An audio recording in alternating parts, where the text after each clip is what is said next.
Hi, I'm Sanjida Kay and I'm the author of psychological thriller Bone by Bone.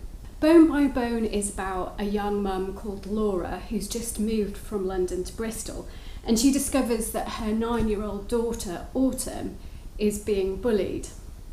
Now, I had the idea for Bone by Bone when I became a mum, and like any parent I had hopes and fears and dreams for my daughter. And one of the things that I was worried about was whether she was going to be bullied, because I was bullied at school. I went to 10 different schools and I was bullied at 9 of them. I was always the new kid. I was too brown, too much of a swot, too into books, too bad at sports. But you know, the sad thing is that quite a high percentage, around 2/3 of our kids, are bullied at school. You don't have to go to loads of different schools to be bullied. Bullies tend to pick on the differences between people, and it might be just any slight difference, and that's what they will focus on. But I didn't want my novel to be kind of all about me. It's a thriller, so there are twists and turns and the tension ratchets up throughout the plot. But I did want it to feel authentic. So I did some research, and I also tried to imagine how my characters would feel in the situations that I was going to put them in.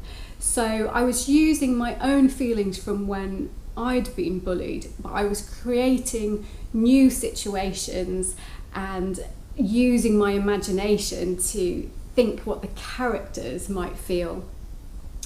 The only thing that happened to me that's kind of gone into the book is something that occurred when I was a teenager and I was at a sleepover. And when we were going to go to bed, I discovered that the other girls had filled my sleeping bag full of slugs. And in Bone by Bone, that's become one of the first scenes in the book. So 9-year-old Autumn goes to her drawer in her classroom and pulls it out, and it is just full of slugs. Thankfully, the charity Kidscape exists to help and support children and young people who are being bullied.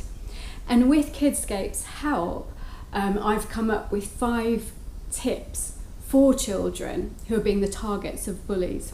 The first one is to report it. You might feel ashamed or ridiculous or embarrassed, but don't. Bullying is not acceptable. And the thing is that if you don't tell a trusted adult, it's quite likely that it'll carry on. The second one, hugely important nowadays, which is to protect yourself online. Now, you can tell your trusted adult, but also tell the provider of your email account and your social media, and also use the settings to block the bully.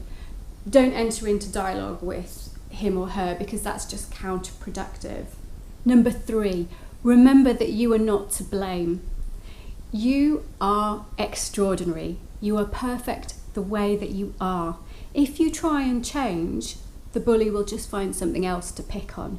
Number 4, build up your confidence. Now, I know that sounds really a tough ask, particularly if you've been bullied, your confidence just plummets. But it's so important, and Kidscape can help with that because they've got some tips, and they also run workshops to help children and young people become more confident and to have better, more assertive body language. Number 5, now this is a tricky one. Choose your friends wisely. Our friends are supposed to have our backs. They're supposed to want the best for us. But in practice, that doesn't always happen. So if your friends are not there for you, then get some new ones. So these tips, and some for parents of children who are being bullied, are on my website, which is www.sanjida.co.uk. And on the Kidscape website, there's loads more information, which is www.kidscape.org.uk. I really want to help children and young people who are being bullied, so I'm donating a percentage of any profit that I make to Kidscape. So I really hope that you will help me. Thank you for listening.